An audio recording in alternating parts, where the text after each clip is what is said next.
Tales from afar, stories to burn, dodgy old geezers and lessons to learn. From Alfred to Jerry, the scamps and the graft, they're spilling the beans and having a laugh. Mark, Annie and Pete, they're talking matter for you. Old school charm and a pint or two.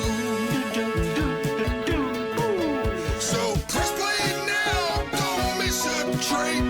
You'll love the stories, put it on the slate. Tales galore and so much more. So listen now with her indoors.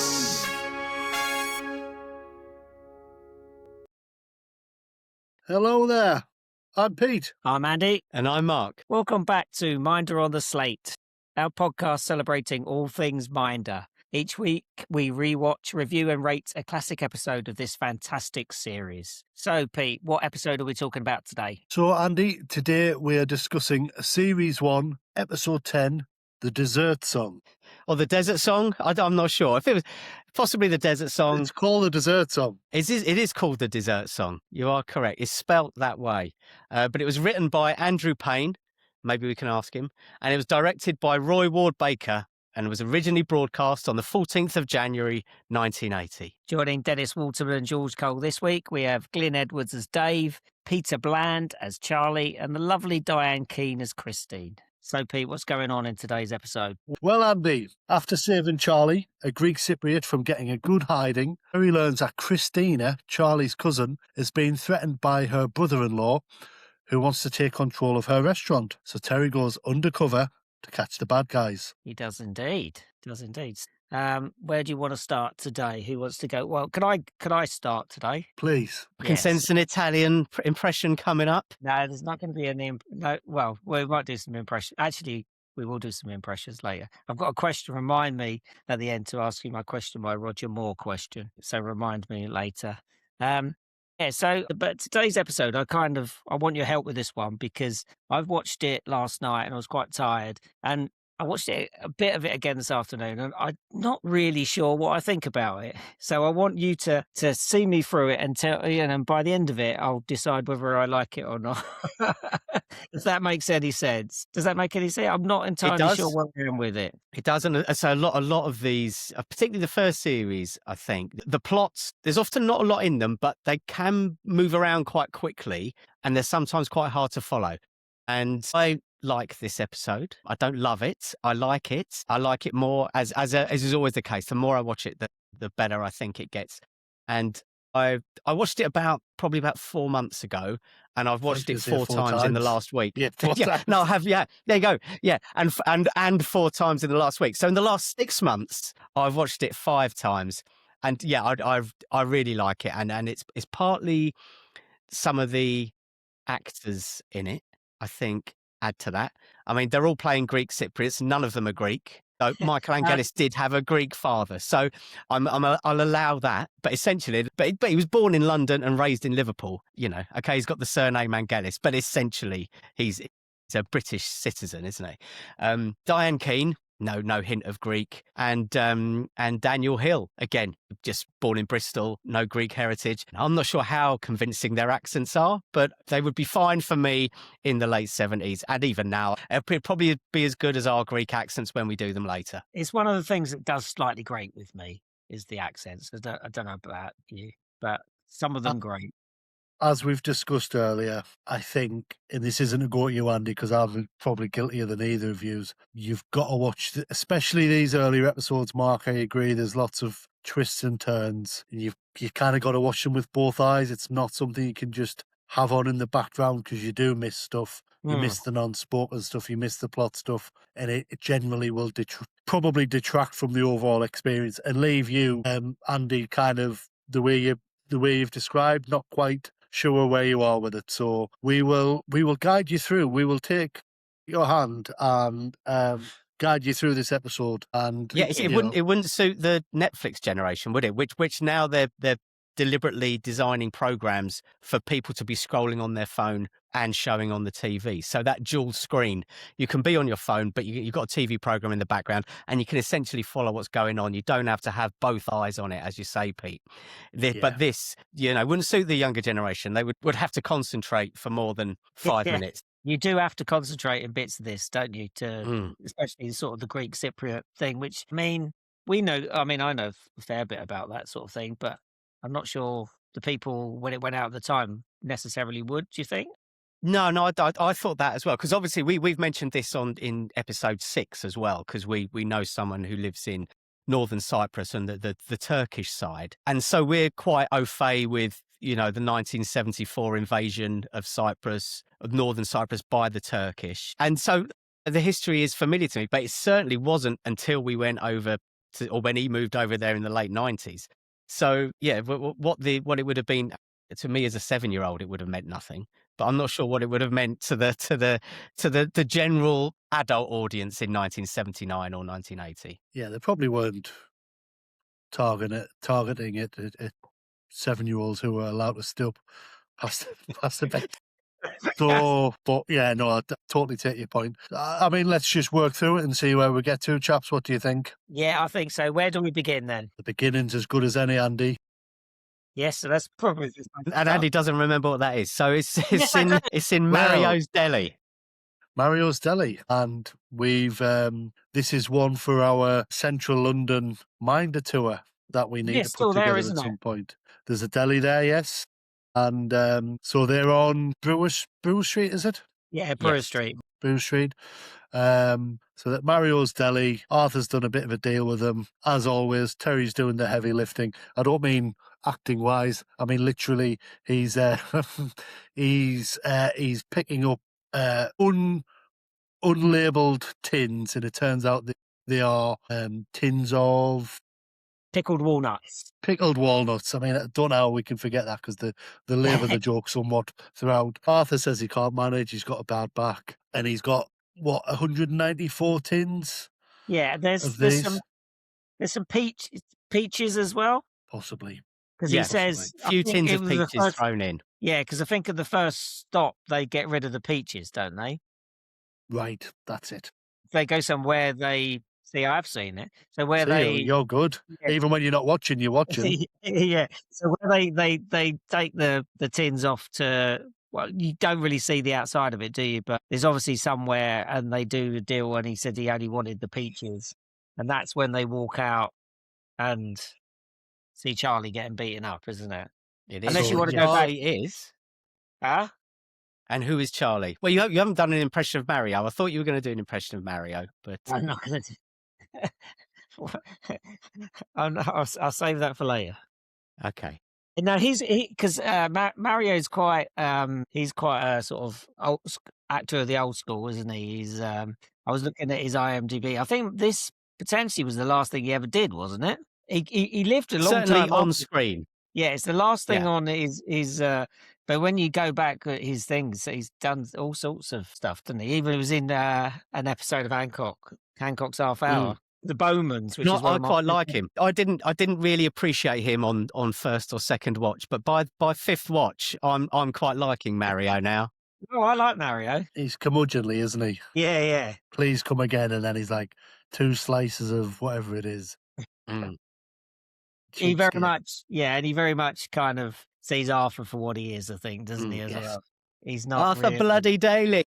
Yeah, he's not overly impressed with him, is he? So you're right. They do the drop off, and they're just about to get in the van, and Terry seems to have missed Charlie in the middle of the street, getting his head kicked in by 3 or 4 youths. But Arthur spots it and says, "Crikey, what's going on here?" or something like that.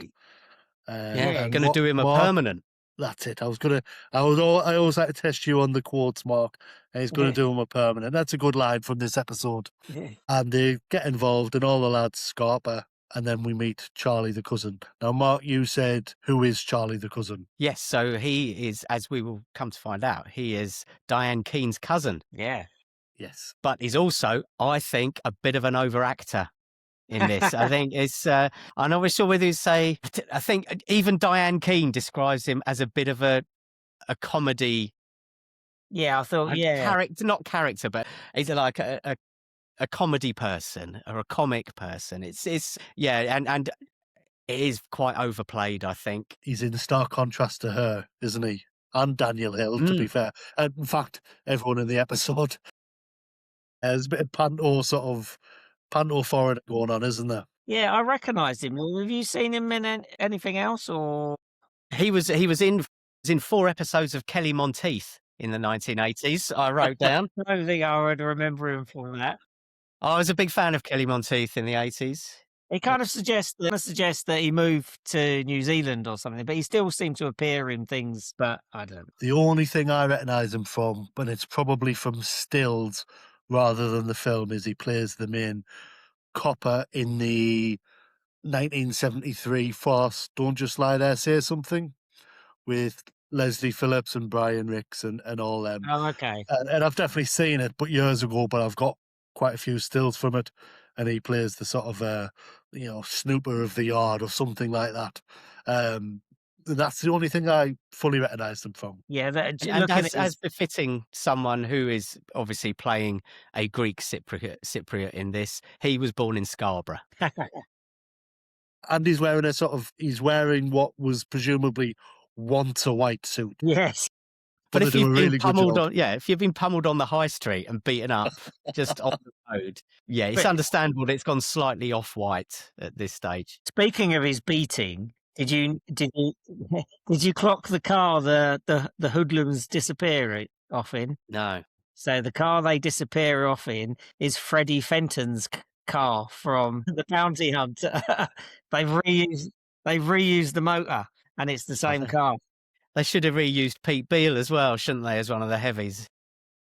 It may well have been. You don't really see them, do you?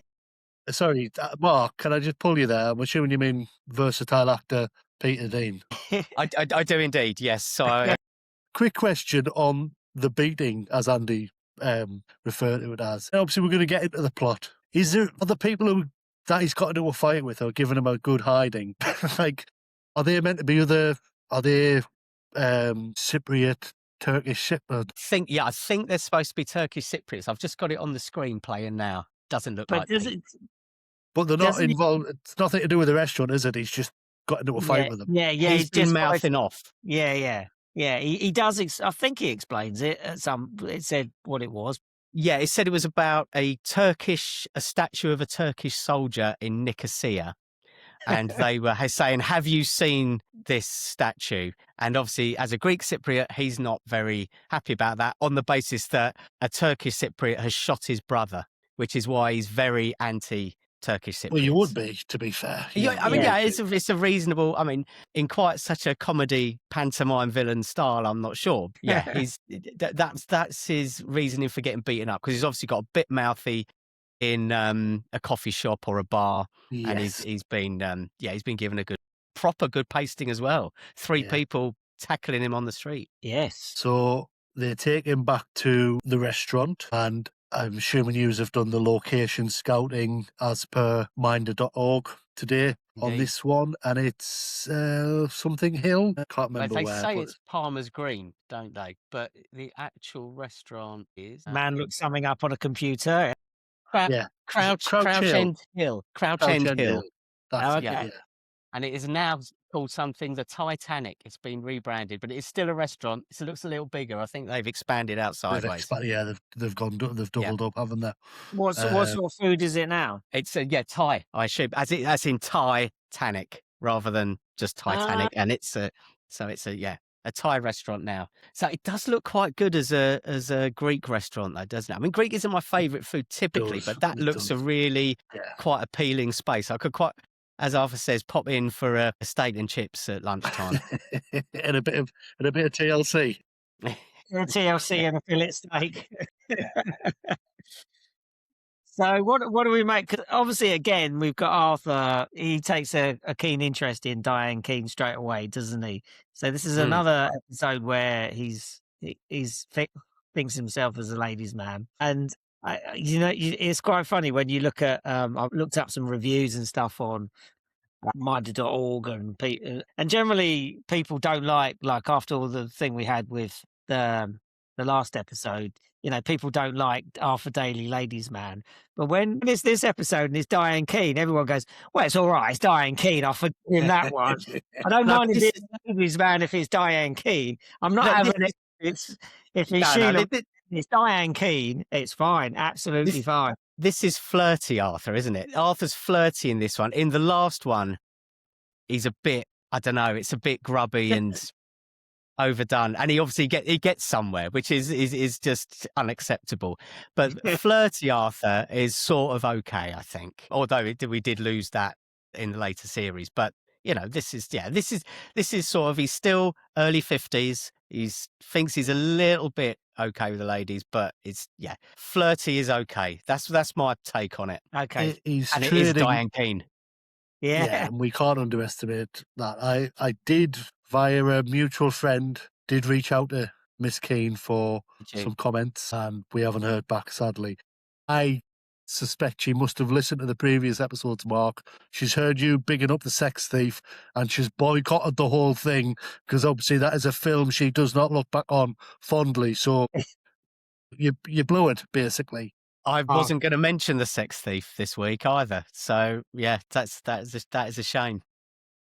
This film is following you around, Pete. It really is. Every week we've got someone. It's like the film you've hated more than any film in your life. I know. Every never week mind. we have to talk about it. I know, always something there to remind me. I think, like in previous episodes we've seen, and it's a theme that Leon Griffiths was keen to establish, Arthur giving it the, like, I've known round these parts. Do you know him? I know everyone, Terry. All that caper. And I think this is a slight extension of that. There's a little bit of, I've still got it. When I need it, I've still got it. Terry's having none of it. Rips him at every possible stage. But yeah, he gives it, and she appears to be reciprocating slightly. Not in the first scene though. She's very dismissive No, in the she's- first scene. Yeah, she's Cold. paid off. Yeah, positively cold. Yeah. But I think it's the same thing again, isn't it, from last week? I think she thinks she can get something out of him, and she does. Although she does have to pay him, so it's not quite the same, is it? Yes. She didn't get a dress out of it. No. Yeah. So And she, at this stage, she is seeing Daniel Hill, who plays Johnny, isn't she? So Yeah. she is taken, even though she's obviously fairly recently widowed by her, because she's a Greek Cypriot, but she was married to a Turkish Cypriot. He's passed away. She's now with Johnny, a Greek Cypriot, who was a waiter there. Yeah, so I bet he's I quite mean, a bit younger Diane- than, isn't he? He's not particularly old. in 10 this. years. Yeah, Yeah. he's 23. I looked it up.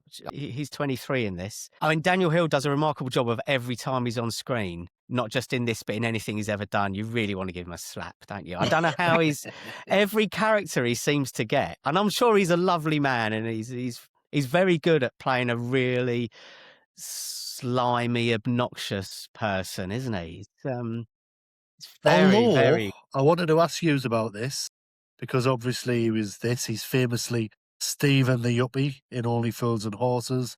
Yeah. He was the uptight care home manager in Waiting for God. Yes. But can you remember the other sitcom that he had a memorable role in? Where he was in No Place Home. Like Home. And his character's name was? Raymond. Well done. Right. And because that was Martin Clune's first sitcom as well. Yes. And I remember when it was on, and it was one of those, used to be Friday night, it was on, I'd be round me nan's, and we'd be what, and it was like, there wasn't really anything else. I think Cheers might have come on Channel 4 afterwards, and then the Golden Girls. It was that sort of generation. But No Place Like Home is one of those things that I probably watched every single episode of, Yeah. but I never really liked, I think. So we're not doing a podcast on that. Well, I think we should go back to the Cuckoo Waltz or Rings on Their Fingers, because I did have a big crush on Diane Keane in the late 70s, early 80s. I think it was... I don't think you were alone. I think, but No, judging by some of the comments online. I know. I was thinking about her earlier, and like in that sort of era, there was only sort of 3 or 4 acceptable.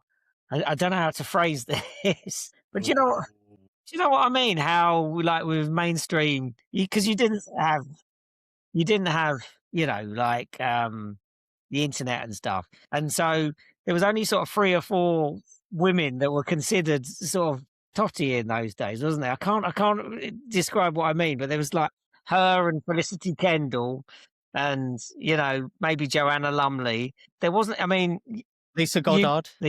maybe, but Diane Keane. Like the kids today. You got Sabrina Carpenter running around in her undercrackers every 5 minutes. Whereas, like for us, it was Diane Keane on Call My Bluff was the best you were going to get, wasn't it? Really. Occasionally they'd branch out to like Gilly Johnson, and they'd throw in an old Page 3 girl just to keep the men's spirits up. But you didn't get a lot, you didn't get so much for the dads in those days, did you? And Jenny Agutter another was few, another one. Jenny Agutter was popular, wasn't she? Yeah. Didn't have Bonnie Blue in those days, did you? Oh, Andy, bloody hell. Well, you can cut that bit. Well, I think maybe more like it was sort of the was it late, I suppose, mid to late 80s when Baywatch started, and that was sort of clearly directed at a certain audience, which previously had lived off Diane Keane and Joanna Lumley. Yeah. You know what? The cast of Dynasty and Dallas. So, you kind of know what I mean, though, do you? Yeah. Like the Americans got there first, though, didn't they? Say Charlie's Angels was, I suppose the gentle touch. You could argue Jill Gascoigne, and though she was a lot older. I'm going to get Andy out of this whole. Okay, it was a man's world, and men got all the good parts. Yeah. So there was a definite shortage of intelligent, reasonably well-heeled female roles, and so, like you say, there was probably 3 or 4 actresses who were put forward for all of them. So you're a feminist and you didn't know it, Andy. So well done. You've been much more eloquent than me, going the Potty and Sabrina Carpenter, undercrackers. But yeah, that's exactly what I meant. Exactly. Yes. So back to the plot. Right. Yes. So they've gone to the restaurant. She's peed off with her cousin Arthur, everyone in general, and she can't remember what happens next. Well, they can't go on. She's in the office with Arthur and Charlie and Terry, and they're discussing the issue. And then Johnny comes in, and we're introduced to him, and they're obviously a couple. And then Arthur's smitten with Christine as well, calls her a handsome woman, and then we end up back at Mario's. So it gives Andy another chance to do his Italian impression. I'm not big on the Italian. You're not big on the Italian. You're going to save it for the Greeks. I've not recovered from my last Diane Keane thing, so you carry on without me for a while. I'm going to take a lie down. So we go to Mario's, and then Mario's saying, "What's going on? People keep coming into my delicatessen to demand where's the man who's driving my van? Where is he? Where is he?"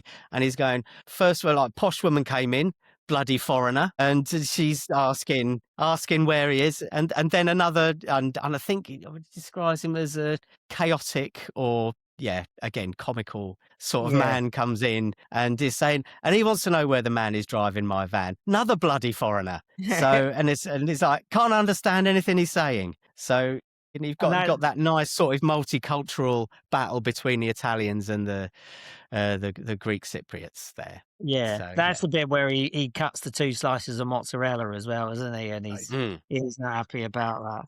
I quite like the, like the van thing. As an aside, it's early Minder, so you've got sort of Terry and Arthur driving around in a van looking for work. It's quite nice. I quite like that bit.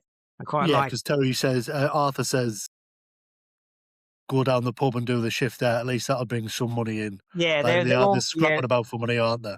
Yeah, they're almost more mates like they had in the previous week, wasn't it? Yes. They're more mates, and they're trying to work together to earn a crust. And they're more partners than. I mean, obviously Arthur's gonna get one over on him, but they are more partners in this, and I quite like that. Yeah, and the banter's really good in this. I don't think there's as many great lines, but there's lots of lovely little touches and lovely little interactions between the two of them. I think it's that's one of the real strengths of the episode. Yeah. Definitely. Arthur says of Diane Keane, it's a case of instant attraction, and Terry mocks this and says, I thought it was a case of instant hatred. Yeah. So, but Arthur thinks he's on somewhat of a promise, doesn't he, now that he's heard that Mrs. Costos is trying to track him down, and he knows that she's been signposted to the Winchester, so that is where Terry drops him off next. Yeah, so he hangs out there with Dave. And Dave gives him a drink as well, doesn't he? Which Doesn't is happen often. yeah. So he lets him out. Yeah, he buys him a drink. But And Arthur asked him if he likes pickled walnuts. yeah, And he goes, no, they turn me right up. Which again, I think is another lovely turn of phrase. yeah. And there's one, isn't it? Like very nice about Diane, didn't he? And he's like, "Did you strike out or something?" Did he? That's your first Dave impression, isn't it? So far, and I think of the podcast. I can't remember that, but that was good. Hello, Arthur. There's some Dave's comb overs pretty spectacular in this episode. It is a good one, isn't it? Yeah. Yeah. But she turns up, and I suppose this is what I was getting at early. She's dressed to impress. Yes. Yeah, and she's certainly more amenable to Arthur now than she was on his first visit to the restaurant. Yes, I would fully agree. And she has a Camparian soda, and she explains that her husband's passed away, and I think that even she doesn't mention Johnny, does she? So I think he thinks, "Hello, I'm in here." Yeah. And she mentions that her husband's brother Omar is keen to come and take her husband's place in the restaurant and elsewhere. Come on. Yeah. So she's sowing the seeds that she's a damsel in distress under threats from I missed villains. that bit. So are you saying that she implies to Arthur that her dead husband's brother sees her as part of the deal in terms of yes, he's just lying going to with replace him, shall we say? Yes, he's just going to take his brother's place. Yeah. So that's Andy, playing I watched on it and I Arthur's. missed that. That's what watching it 4 times does. Yeah. You pick up on this stuff, and that's commitment, Mark. Bloody hell. Well, I only watched it once, and I got that bit. So Might be just me. Well, then Charlie turns comes up. to see. Yeah. Charlie comes to see him. Yeah. And he's lost a key, and That's right. he thinks it's in the van. So Arthur says he'll take him to see Terry at the Irish bar where he's doing a shift as a bit of a doorman, security, whatever. And Charlie gives Arthur a big, exaggerated hug, and he lifts him up, doesn't he? Yeah, it's all right, but I agree with you, Mark. It's definitely like it's too much. Everyone else is kind of quite subtle in this, and he's just a bit too far, really. Yeah. The character is a little bit out of place. I quite enjoy that scene now, though. Having that makes me chuckle. Whereas when I first watched it, it was a bit like it's a bit over the top. Whereas now it makes me chuckle. Yeah, and so in the pub, talking of overacting, is the pub patron when he's asked to drink up, isn't he? He's like, "It really gets up my nose." He's had his hands all over the barmaid as well at this stage. Yeah. Or the lady picking up the glasses. He's all over her right at the beginning of the scene, and then he's and it's good because spoiler alert, Terry doesn't really punch out the people I want him to punch out in this episode. There's a good couple of knuckle. He doesn't hit the people I really like to see him given bashing to, but he does sort this bloke out a bit.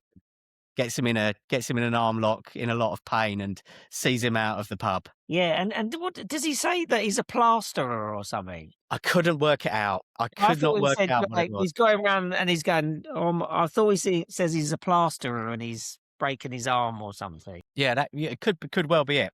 And then Terry says, "If you come back here again, I'll break your bleeding neck." Your neck. Yeah, he said, "Oh, yeah." It doesn't seem like a traditional sort of North London Irishman doing the rounds, does he? The guy who's got a problem with Terry. No. He looks a bit posh. Yeah, he looks a bit posh, and he's trying to act a bit differently. I mean, to be honest, he's very sharp on knocking him out, as in of the pub.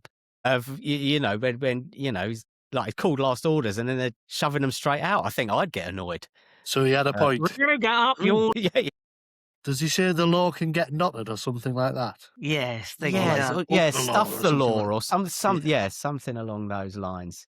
Now, this is an interesting bit because Harry is the barman, and he's a credited character. Mhm. Actor's name does not say a line and does not even look at the camera. And this Yeah, has he's like- become more confusing for me the more I've watched it as to why is he a credited character? He's barely in it. You can sort of see his head occasionally. Arthur talks to him and he talks about him, but he doesn't say anything. He just has his head down. So this It's is a like weird one to me. Yeah, it's like the guy that was in one of the really early episodes who gets quite a few lines and he doesn't even get a credit. Yeah, it doesn't get a Can't- mention. It's a Bury My Half, isn't it? That guy. Yeah, the barman there. Yeah. Maybe Yeah. there was a scene and it was cut. Yeah, or I mean, I've Because- watched this on That's TV and YouTube, so it's possible that it's been cut out both. I haven't noticed any difference between the two episodes on this one. No, but yeah, I mean, maybe they filmed it, Mark. Yeah. that is possible. Yeah, Yeah. either way, there is possible that he had more and there was Yeah. more involvement, and then it's just not appeared in either originally or in subsequent editions. But Yeah. sometimes the crediting of people in Minder, certainly early on, does seem a little bit random. Yeah. I think they I honestly just think it's just bad admin at times. Yeah. And I think they did have like a crew of people that are basically extras that were extras in lots of it. And occasionally they threw them lines, didn't they? Because sometimes you look at, I can't think of anyone's name specifically. You mentioned someone who was in a cafe or something, and you looked him up, and I looked him up, and he was in like 13 episodes. There's all like Man in Winchester, and Yeah. so I think there was a crew of people that were in it quite regularly, just in the background and stuff. Yeah. Right. So where are we now? So Well, we've the- got Charlie in the van, and he's found his key, so everything is good. Arthur's collected Terry's wages from said Harry, who doesn't actually, we don't see him give them to him, but he's got them. And then they get in the van and they say, where would you like to go, Charlie? We'll drop you at your hotel, shall we? And he's like, no, take me to Hornsea Road. And they go, no, we're not having that. It's miles away, we're not doing that. And then Charlie gets out a shooter. Yeah. 'cause they're having a bit of a giggle, aren't they? Yeah, because they've taken him to the station first, haven't they? And they're taking him to Marylebone Station, and then he's Yes. picked the gun up from somewhere. Where did he get the gun? That's not really mentioned where the gun came from, is it? It's He had to- his Well, through his grandfather's luggage. gun. It's Yeah. so he brought it in on the plane. That's why he Yes. had to saw it off Yeah. to get it in the In a suitcase. So how did he get it? Well, I suppose maybe the security wasn't quite as strict in those days, but you would have thought, yeah, okay. Why did he? Yeah. Anyway. He's flown in on Cypriot Airways as well because he's got his Yeah. Cypriot Airways bag with him. Yes. Yeah. That'd be quite retro now to have one of them. Okay, wouldn't it? yeah, that would Yeah. be like those Gola and Puma bags from the late 70s. Yeah. Go he's for a get bomb. Pan Am Bomb one. might be a good word, but No. So they're kind of they're just having a bit of a giggle. What have you got in the suitcase? And Terry says it's not a load of illegal Cypriot sherry, is it? And him and Arthur both have a little laugh. He says, no, actually, it's this. And he pulls out this sawn off.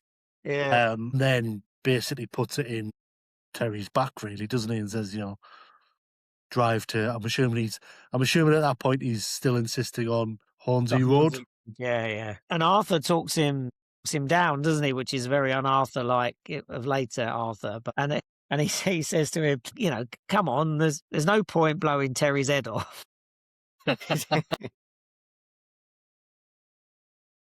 And he takes the gun off him, doesn't he? Which is very un-Arthur Daly, but he takes the gun off. Arthur is genuinely brave. One, he's flirty in this episode. He's And brave. And he feels a little bit more, I don't know, street. I mean, he's always been streetwise of a certain type of streetwise, but this feels a little bit different. He feels more of a, Yeah. It's almost as if he could handle himself. Mm, If he was needed, he could win in. yeah. And I don't mind this Arthur. This Arthur's quite good. I don't think it's as funny as later Arthur, even though he has some great lines, but it's I quite like this Arthur. It doesn't jar, does it? It's like it's quite believable that this is a younger Arthur, basically. Yeah. before he Whereas the Sheila becomes- White episode does jar slightly. Whereas this one, this doesn't. This is Yes. yeah. This feels more plausible. So Terry stops the car. It's a good scene, Mm.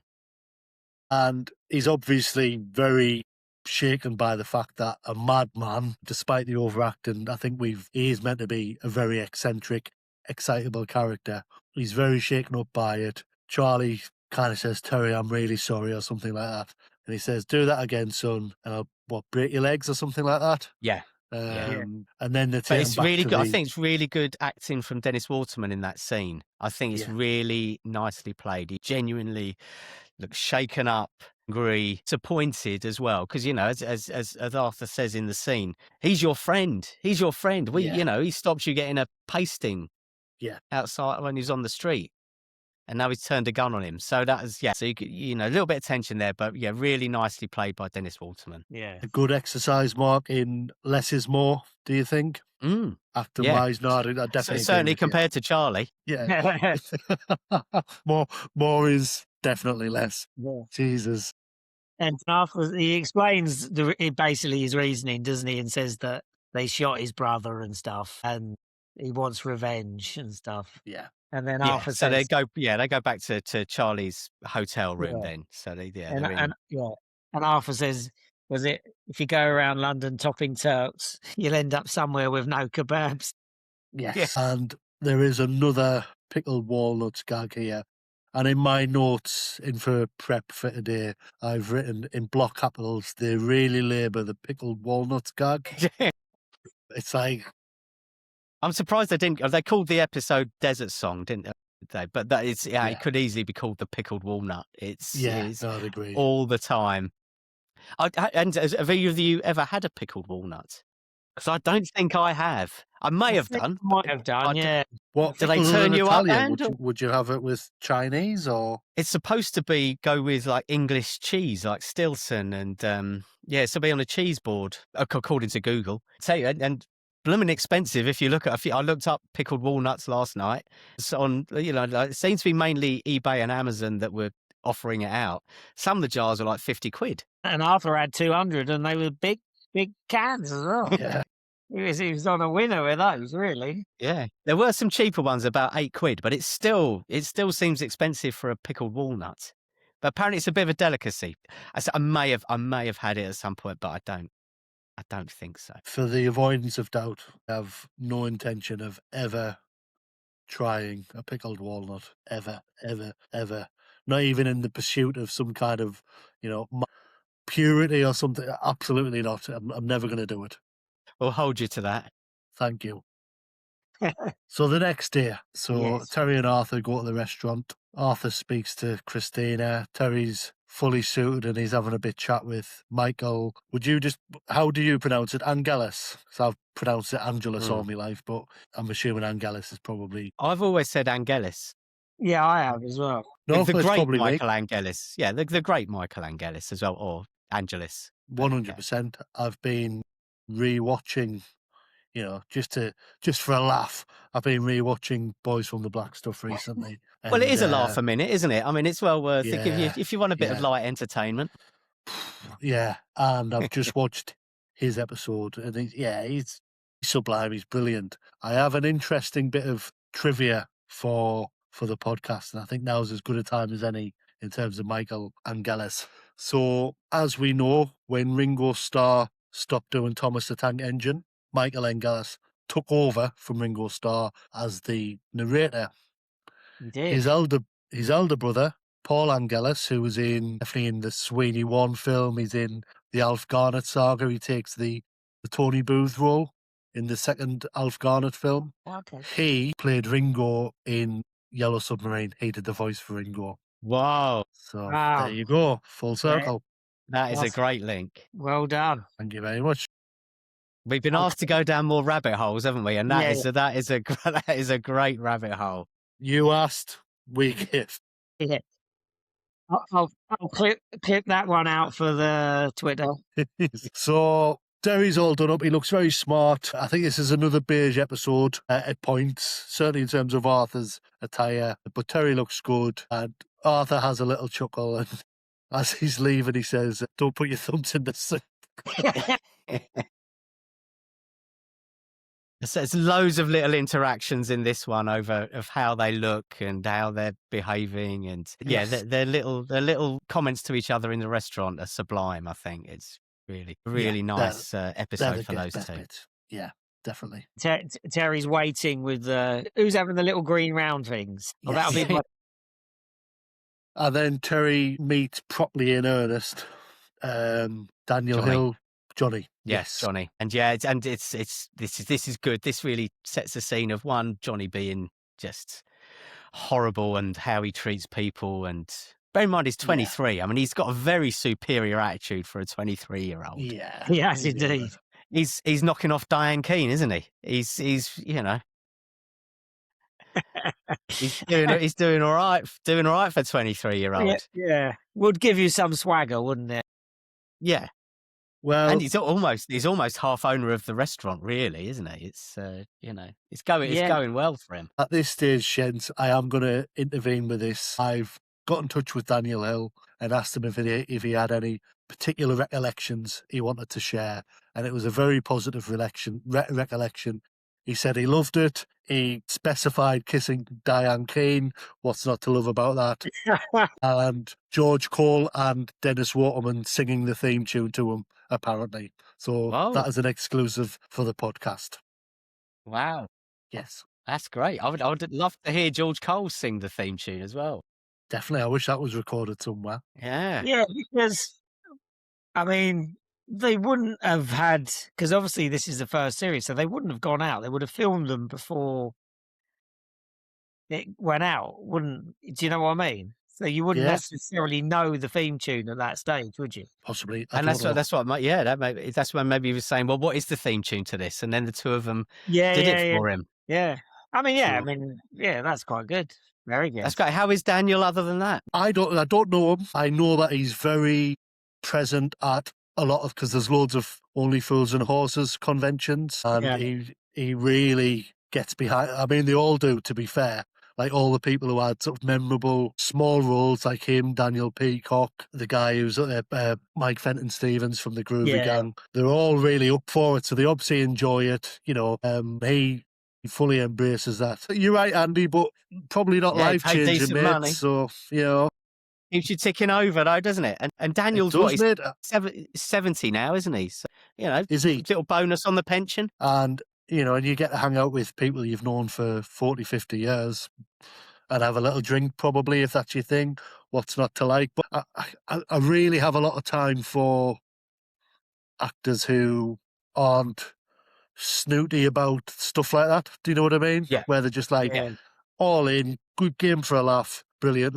And they give the fans what they want. And I've never met him. I've met a few of them, but he signs photos saying, come on, Derek, it's so easy. Whatever the line is. Yeah.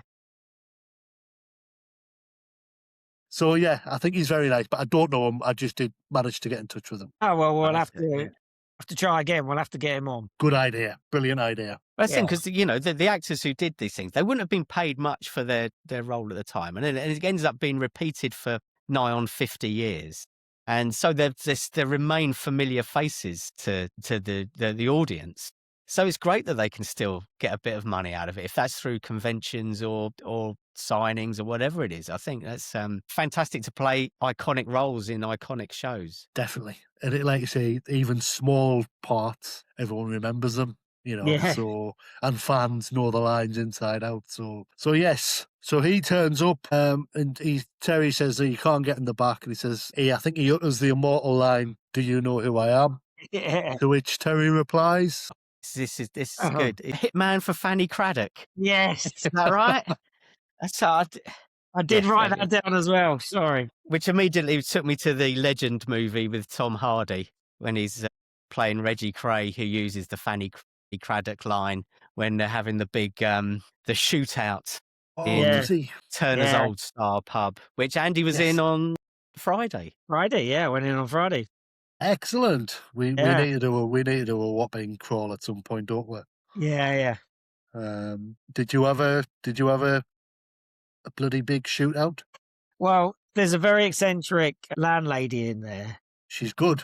Yeah, Yes. we've had running up before. Not running, but anyway. So I went in with my wife, and we basically did a pub crawl around London on that day. So we were just having halves in each one, the odd pint, but mainly halves, just so we could keep going. And so we went in there and said, San Miguel, 2 halves of San Miguel. She said, well, if you get a pint and pay cash, it's £5. And I was like, well, can we have two halves for £5? He's like, no. Wow. It was Yeah. like it's £5 for a pint, not two, not £5 for 2 halves. So So she wanted a tenner out of you, basically. yeah, basically. We were scared of her, so we gave it. And you I've- had the I've- cash to pay as well. You weren't we weren't did paying have on the cash. card. No, I paid cash. You've No, outed she's her as told- a she's- dodgy tax fiddle, haven't you? Yeah, She's told your mate off before, hasn't she? And Yeah. I've seen her tell someone off as well. yeah. Because he said San Miguel, and she says it's San Miguel, not Miguel. She might be half Spanish. Who knows? Didn't look it. She's Spanish as most of this cast are Greek. Say that again, Andy. I said she's as Spanish as most of this cast are Greek. Yes. It's not Not brimming at all. with authenticity, is it? So, speaking of which, so there's a bit of business with Johnny and Diane Keane, and he innocently inquires, where's Charlie's gun? And she says, oh, I've put it down in the cellar or something like that. And then, I don't think her role's brilliant because he then says, oh, why don't you go and get the car running? And it's clear to everyone Yeah. that he's going to nip down and get the gun, but she just, naively goes, yes. We don't see him do it, I think, or maybe we do, I can't remember. No, I don't think we do. It's obvious that that's his plan. Meanwhile, front of house. Yeah. Omar has arrived Yes. with his mate as well, Shafiq or Sharif? Shafiq? I can't remember now. It's Shafiq. It's Shafiq. Shafiq. You And don't like it? He's an odd-looking fella, isn't he? Shafiq. Yeah. Like Uri Geller or something. Yeah. Big, But when- big. Yeah, very big hair. But he also looks like he's walked onto the wrong set, doesn't he? He almost and he's got that look on his face as well, like he almost looks like quite scared or really nervous. I thought if you look at him, just at him and not at Omar, he looks like he's shitting himself, basically. He's an unlikely bit of muscle, isn't he? They often are, aren't they? We've had Yeah, this many times. And and Terry says, hello, look, it's John Travolta.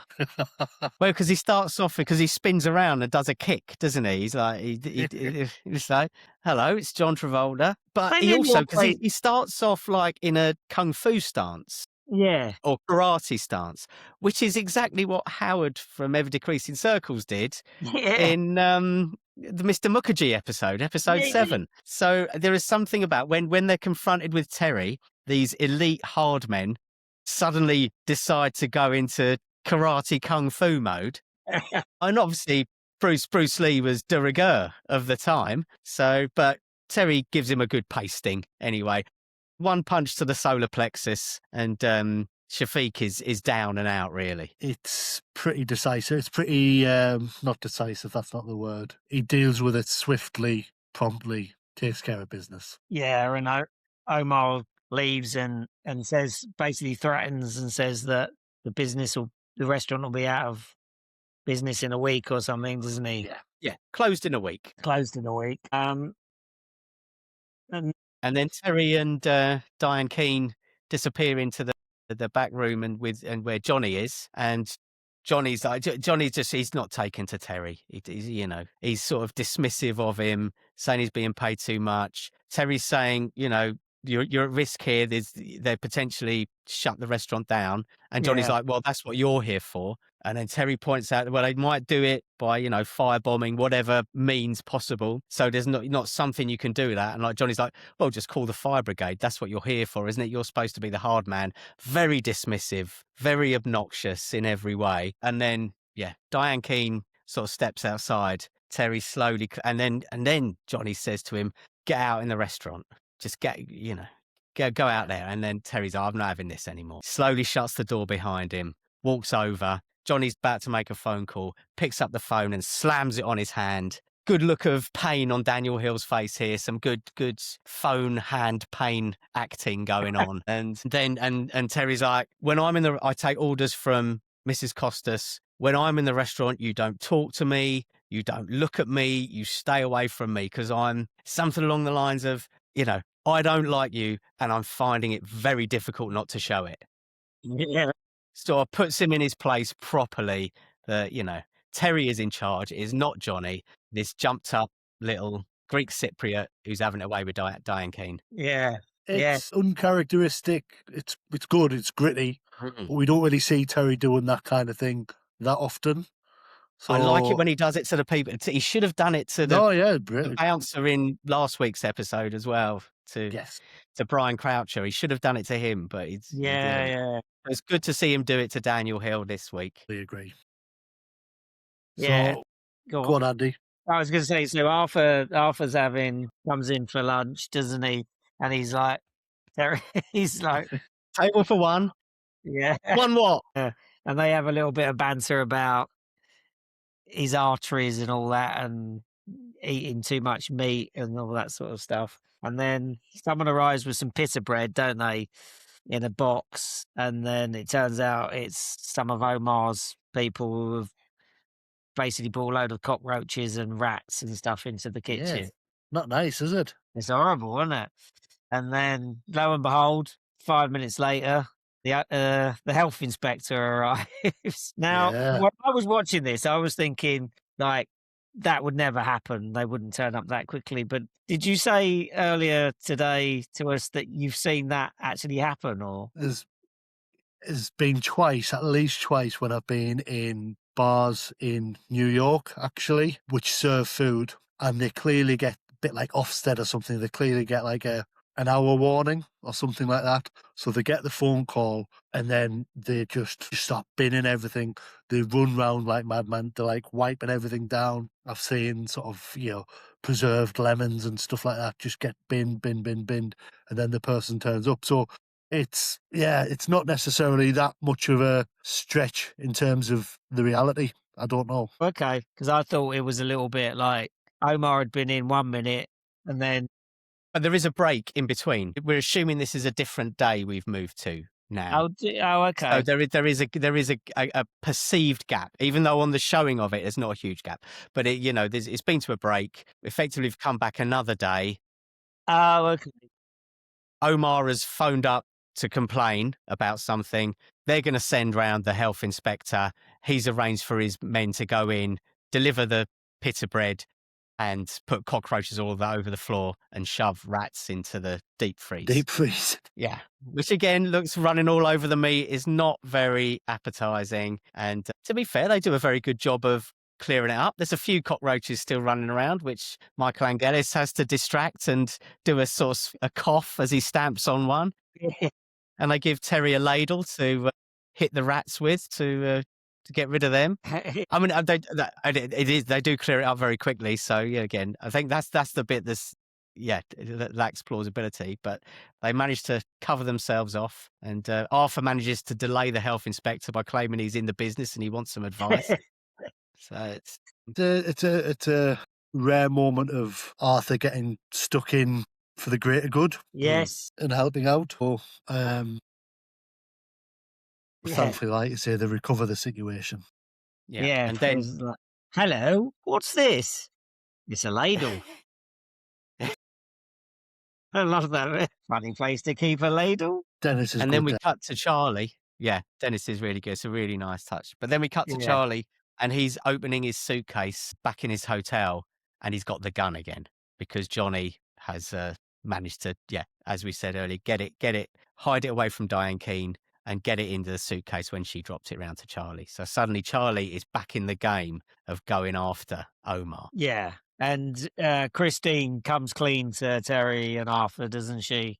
About what, that Omar is basically entitled to some of the restaurant and that she's been basically Johnny's made her freeze him out or whatever, but he is actually entitled to it. Him and his dead brother, her husband, Yeah. built up the restaurant from scratch, didn't they? Yes. But somehow she's legally entitled to it all, but she knows Yeah. that's not the right thing, and yeah. And Omar only really, from what we've seen, wants to talk to her about it, or not, and obviously, and try and come to an amicable solution. But she, under Johnny's influence, has pushed it in a different direction. But she now seems to have come to her senses, and I think this is probably the bit that's slightly, it's a little bit quick, and there's no obvious reason why, because she doesn't know all of Johnny's shenanigans at this stage. But she seems to have switched at this point to say, right, actually, I don't trust Johnny. I think it's all Johnny's fault. I'm gonna do the right thing by Omar, and we're gonna, try and resolve this. Yeah. And meanwhile, Johnny's calling Charlie, isn't he, and giving him an earful about Omar's the man that shot his brother and all that sort of thing, isn't he? Yeah. And Winded him up. big winding him style. up, basically. Yeah. But just to come back there, Mark, to that point about the sudden change of heart she has, it would kind of make more sense if she went, well, Omar's definitely going to play dirty now, so I can't really be doing with it anything for an easy life. Let's just give him what he wants. But it's Omar's playing dirty, and actually, I need to just tell you, he's kind of in the right in any case. So you're right; it's a bit of a sort of inconsistency or a bit of a plot hole there. Yeah, it's a bit of a doesn't- quick switch. I think if she knew at this stage that Johnny had taken the gun and given it to Charlie and was feeding Charlie all the information about Omar being the man who killed his brother, then it would be right. This bloke's a complete, wrong'un. Yeah. I mean, obviously, she should have twigged it already. Love is blind, and Yeah. and he's 10 years younger than her. Maybe she feels flattered, though she has no position to feel flattered at this stage. Daniel Hill is the one who is flattered. Let's be very clear about this. Yeah. And he still knows it 40 years Yeah, later. 100%. Yeah. So we now see, we're now back in the Winchester, aren't we? Yeah. And Arthur is just nice and relaxed, puffing on his cigar, and we know that Arthur's been paid by Diane Keane. Yeah. And 150. Terry comes in, 150 sovs. Yeah. Terry comes in and waits, and Arthur just looks at him. Just once.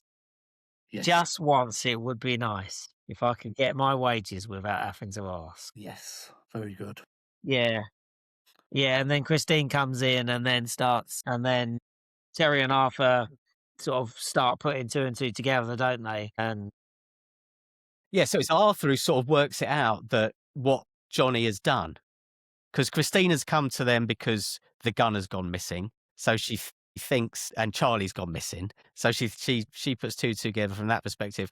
But it's Arthur who pieces the whole thing together with Johnny. And then Terry mentions something, and Diane Keane is like, oh, how do you know this? And like Terry's like, oh, devious minds think alike, something along those yeah, lines. it was. Yeah. It's the way And how casts a glance at Arthur, yeah.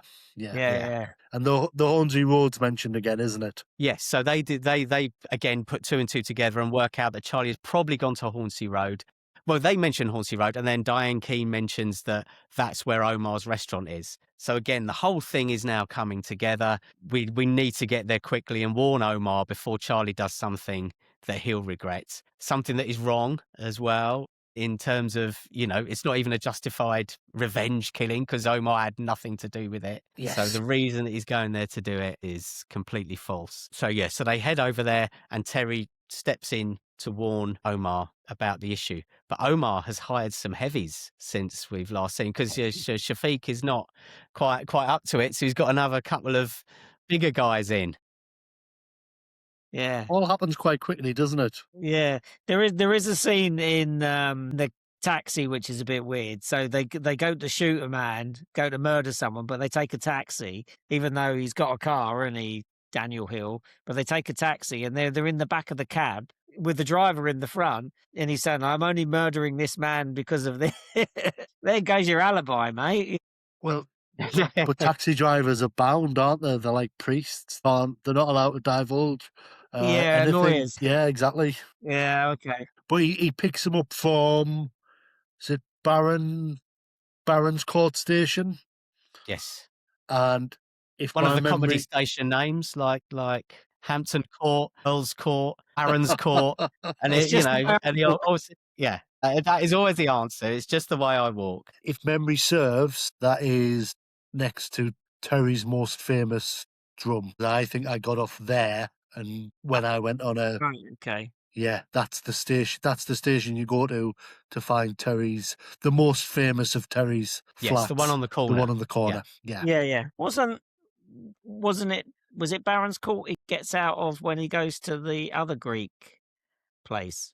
You know, when in the Aces High. Oh, I can't remember. No, I can't. I had a feeling that might have been Baron's Court as well. He goes to that club and he just walks just out of a tube station. Right. But it might not be that. And the Winchester is just down the road from Chalk Farm, isn't it? So that's Yes. Yeah. And we're all like geographically, this episode's all over the shop, isn't it? I think probably a lot of them are, but I said Mario's Deli, the front of it is on Brewer Street, and like the back of it is 30 miles away or something. It's just like, it's yeah, completely different part of London. some like Muse or something. Yeah, I can't. It's on minder.org. Yes, Doesn't it no. like It's, so whilst Terry's in there warning or trying to warn Omar, cousin Charlie is round the back, Yeah. and he is confronted by a chef or a cook who says, "Oh, if you want food, you need to go round the front." Yeah. And Charlie says, come here. And then he twats him, pardon me French, with the big trunk or suitcase that he's got. Yeah, he does. And knocks him spark out, doesn't he? He's completely knocked out. And then he gets his gun out and he has a little peek through the door to make sure that the people are there, and he sees Omar and a few heavies. Doesn't see Terry at this stage, who's just come in the front, and he goes back and gets his gun. Terry's goes in, and you know the chef asks him, "Would you want something to eat in or take away?" And I'm just browsing. Mar spots him, asks him about the health inspector, if he enjoyed the health inspector coming round.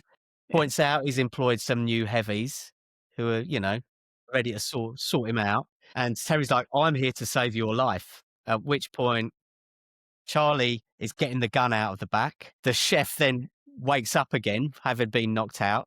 To be honest, if someone's got a gun at that stage, I'm not tackling him by grabbing his ankle. He's up the stairs, isn't he? And he grabs it and he just gets a gun heel on his head. It's quite vicious. Yeah. It is quite vicious. I think I quite like the directing in this Roy Ward Baker. I quite like it. It's similar to one of the other ones he did. I think he keeps it gritty. Yeah, it's a very well made episode. And then Charlie storms in with the gun as Terry's having a proper punch up. And so the immortal question: Caesar salad, Caesar's palace. I'm going to go Palace. I think it's pretty good. I'd Yeah. say Palace as well. It's a good. I've written down Palace. I've written down Palace. I think he's tackling two men at the same time, plus a chef with a knife, which is later on. But yeah, and there's the great bit where Terry ducks and one hard man hits the other one in the face. So it's a good comedy element in it as well. But there's some good punches. And then Terry is, you know, he's hauled over the counter of the sort of cafe delicatessen, and with a massive meat cleaver around his neck. and that's when Charlie's like, "Stop!" and he's got the gun on Omar. So, and it all comes to a halt. At which point, then Terry tackles the man with the meat cleaver from a position of not much power. And in the weird world of Terry McCann's things that he uses to end a fight, he's threatening to use salt. I'll do some unusual things with salt. So we add this to the washing powder, cabbage, poppadom, cabbage, soda streams. We're in a weird world of what Terry McCann can end a fight with. And salt is now added to the list. Excellent. But he talks Charlie down from shooting Omar with the gun, explaining that it's all Johnny who's done it. Omar didn't kill his brother. He's been misled by Johnny because Johnny wants to get something out of this and create and of course better for him. And Johnny, the same time has phoned the police, isn't he, and said he wants to report a shooting or something, and then Arthur reverses the van up and gets him stuck in the phone box, doesn't he? So he can't Yeah, get and out. at the fifth time of watching, I realised it's not Arthur driving the van. I even paused it. Is some a grey-haired old man, but it's definitely not George Cole. So they've got someone else in to reverse the van in, and they just keep him very partially in shot. You'd never notice it under normal circumstances, but if you pause it, it's definitely not him. And if you watch it 5 times, Fifth time, I was like, I'm not sure that's him. I'm gonna rewind it and pause it. And yeah, it's definitely not him. Yeah. So then he traps him in the phone box, which is a great comedy element to how to win how Arthur Daly would win a fight. Yeah. Trap a man in a phone box with a van. Yeah. Well, I didn't know it was on purpose at first, but then he has a little Oh. chuckle to himself, doesn't he? I mean, it may be that they're just insurance-wise, they couldn't trust George Cole to back the van into a public telephone box without damaging it. They required like a stunt driver or whatever to physically get it back quick enough, but stop in time.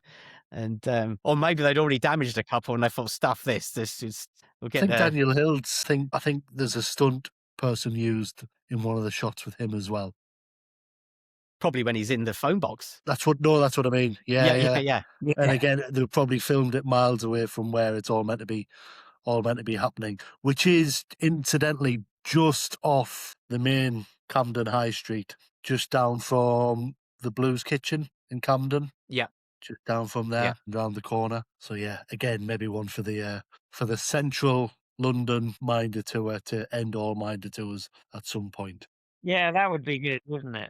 Yeah. So what happens next? Where are we? But this is where are we now? So we've got Johnny trapped. I think that's the main part of that done. They get Diane Keane to come into the restaurant to see Omar, and sort of we never see how that plays out. But effectively the final shot is Diane Keane walking into the restaurant to discuss with Omar, and then it cuts to the van moving away from the phone box, Johnny trying to get out, and Terry shoving him against the van and holding him up against it and giving him a proper talking to and trying to scare him, really. Or is Arthur doing a lot of the sort of mafia boss type, we're gonna roast you like a kebab or something along those lines. And I'll then put a tomato in your mouth. yeah, put tomato in your mouth and put you on a spit. But then I've had to write this bit down because I love this line. Because Arthur mentions to Johnny, because Omar's got some proper hard men now, and he said, "You should have seen what they nearly did to Terry, and he's class. I mean, you're a great cream puff." And I absolutely love that line. And it's Arthur. It's not typical Arthur of later on. It's more of a slightly hard man, braver Arthur than we would get to know later on. But it's a lovely turn of phrase. Yes, big cream puff.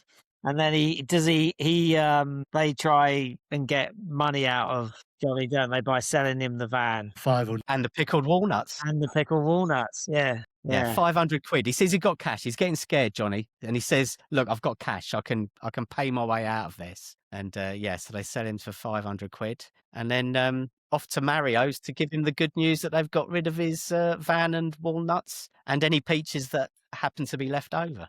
Yeah. For 150 quid. Yeah. And tells him I've managed to sell him for 150 quid, and that's when Mario mentions the immortal line, "Cheers to you, Arthur Bloody Daly." Oh, I knew we'd get a proper impression at some point. Yeah. I don't think my Italian's very good. I need to work on that. But yeah, that's and then so he's shouting at Arthur as Arthur's sort of walking out the door. Arthur's just paid Terry as well.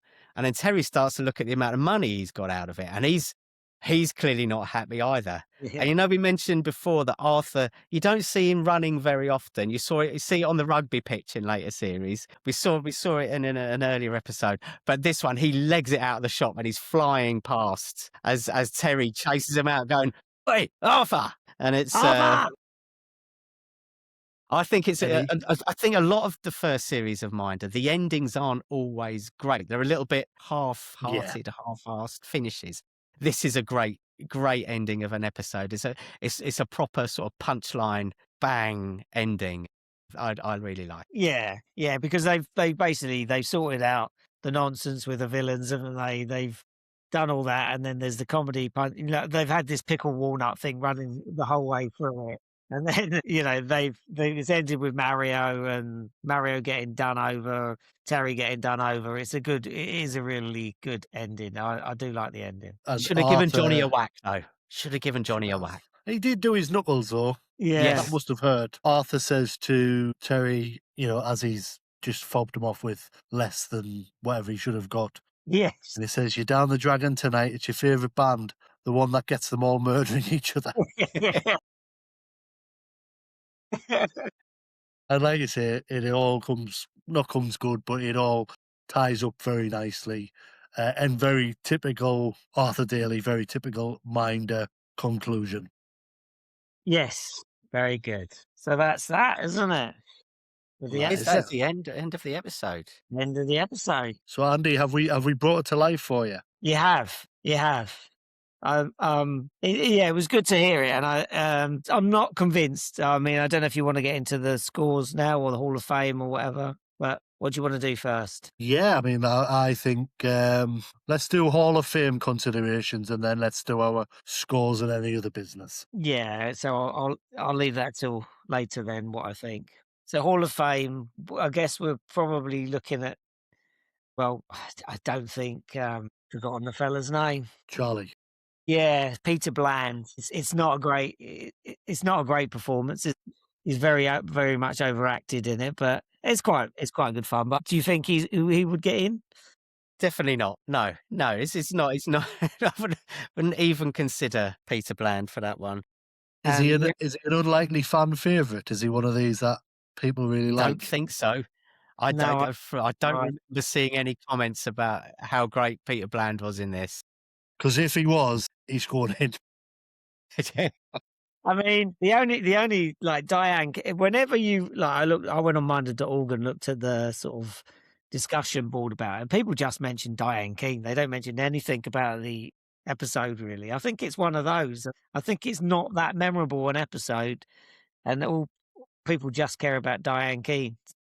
I think she's really good. I think her acting is really good. I think because as a character, she plays hard and soft. It's very fluid. Her character as it moves through. I think she's really good in it. She looks great. She's I say I've got a soft spot for Diane Keane anyway.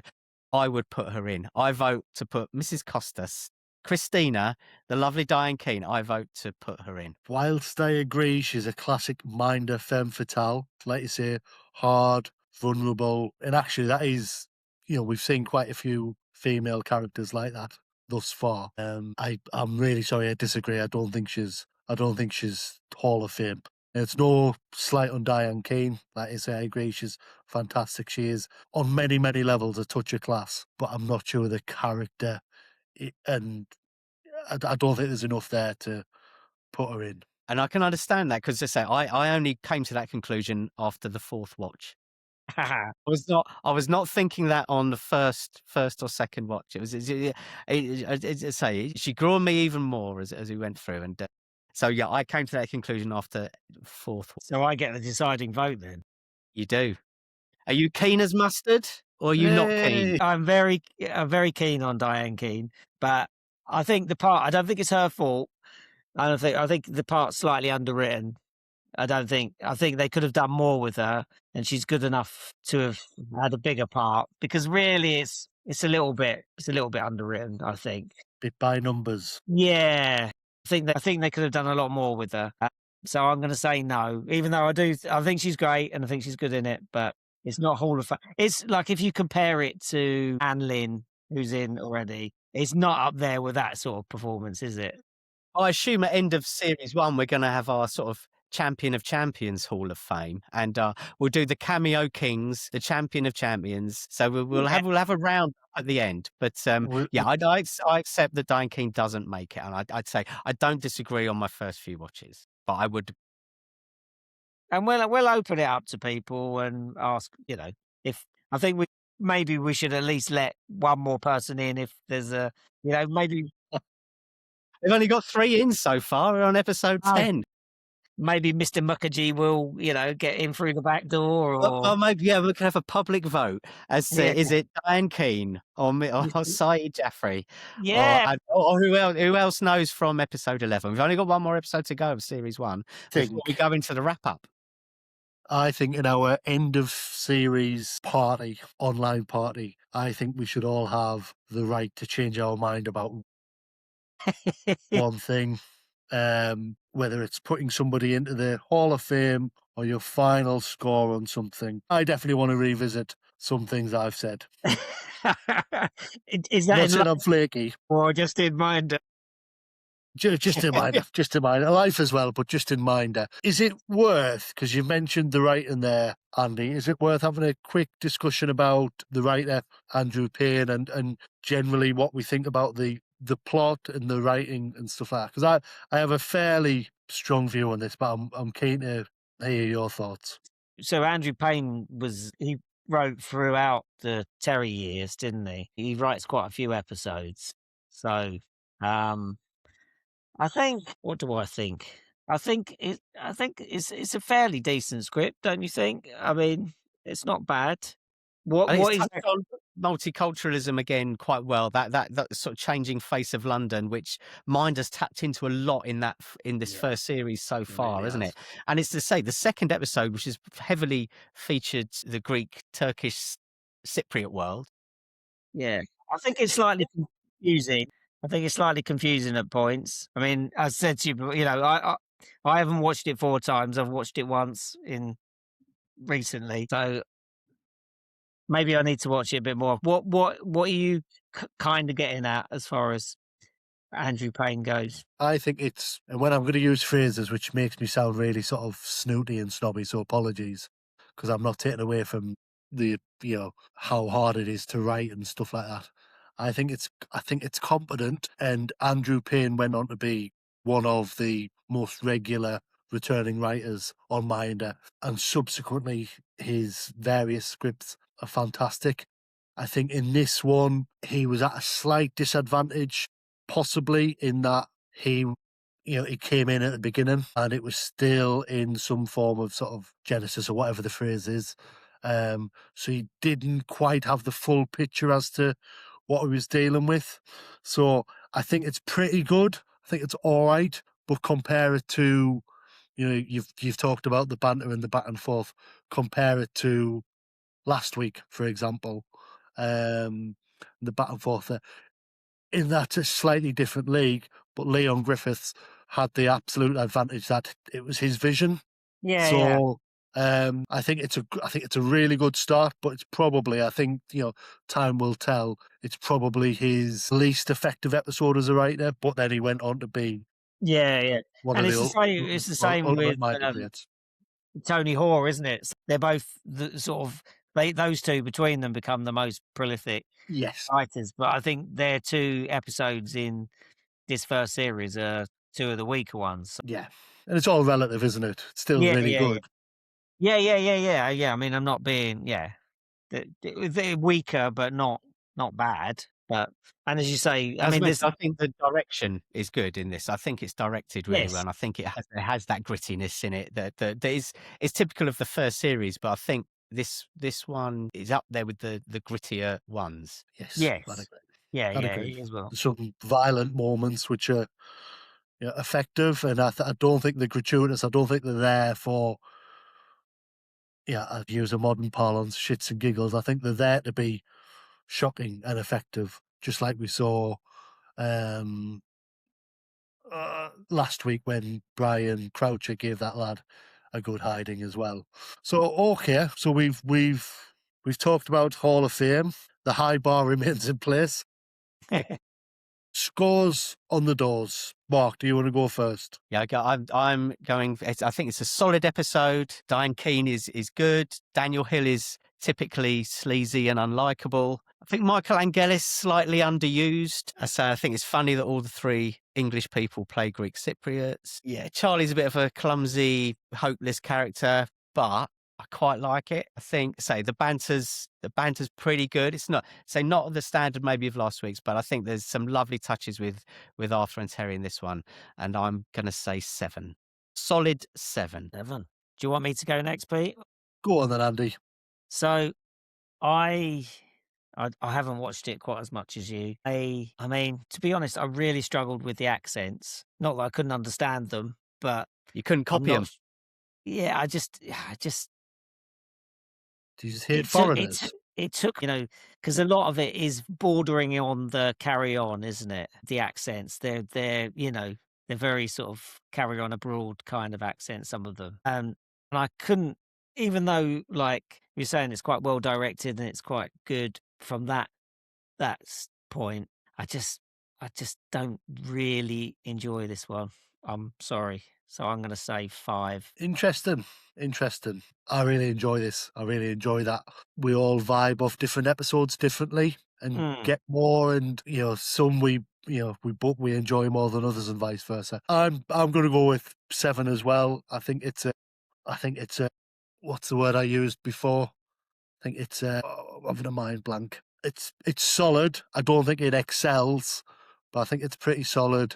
Yeah, I think it's pretty good. I'm going to go with a 7. And say maybe one of those ones, Andy, where if you watched it more like we have, then you start to come round to it a little bit. I remember when I first watched it, I was a little bit underwhelmed. I think was the overriding impression, and the more I watched it, the better it's got, and the more I've understood the tightness of the plot. I mean, the weird thing is, like, some of these I remember from the time, not exactly the time, but that were repeated a year or so after or something like that. And I don't remember this one from the time. Even I think you and me, Pete, we started sort of doing a rewatch about 2 or 3 years ago, didn't we? And I watched it then again, but when I watched it again last night, didn't really remember it that well again. It just is a bit unmemorable. It's just more of just a filler. It's more of a nothing episode.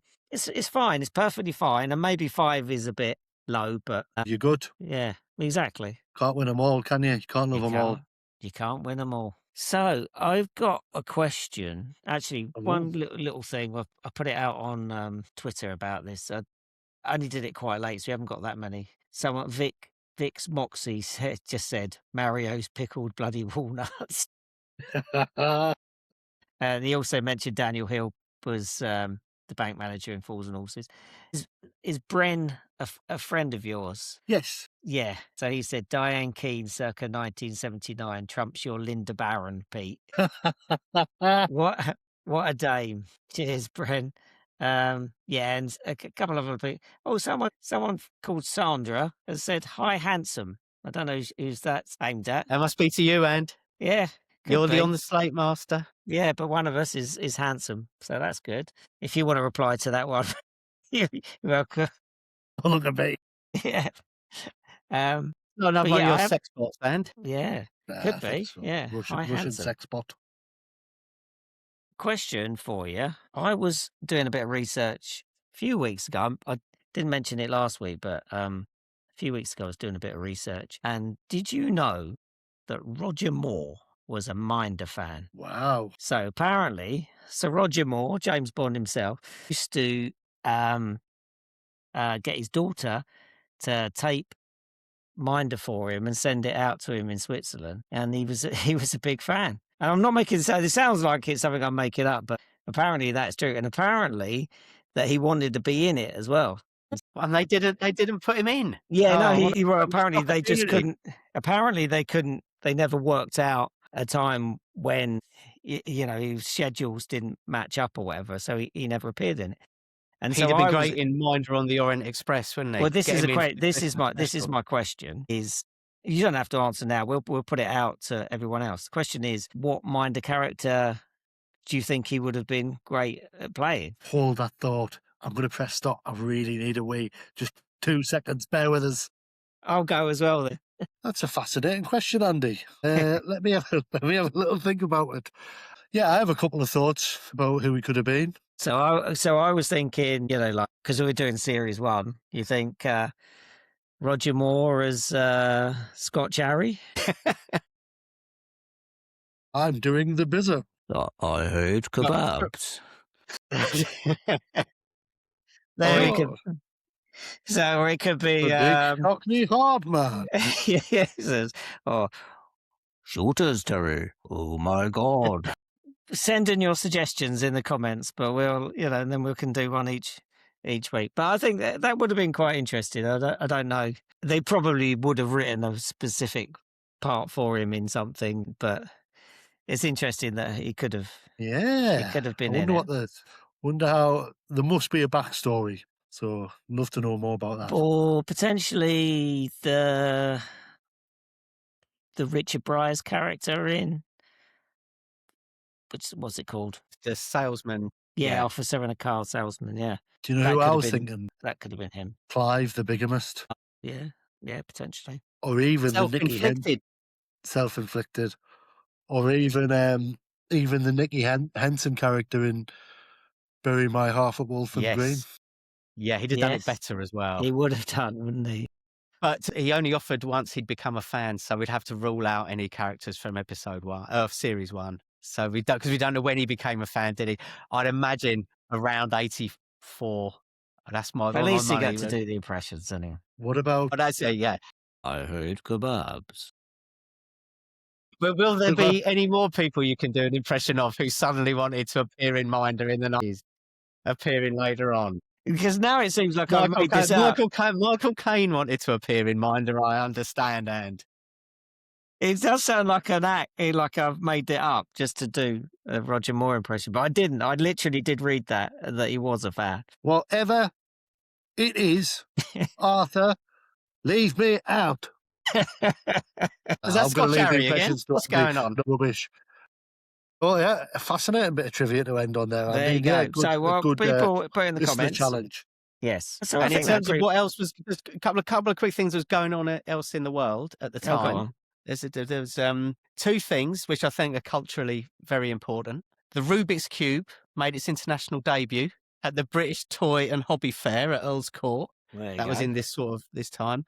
And, Sir Paul McCartney was arrested at Tokyo Airport for possession of marijuana and was jailed for 9 days. So that's a flavour of what was happening in the world at the time of this episode. Oh, there you go. Did he want to get high? He certainly did. Well, he may have been because Heidi High was first aired about a week before, so he may have been inspired by Sue Pollard and Paul Shane. Did you know that Paul McCartney used to have episodes of Heidi High recorded and shipped to him in New York, and then he'd lend them to John Lennon for the first year before he was lame.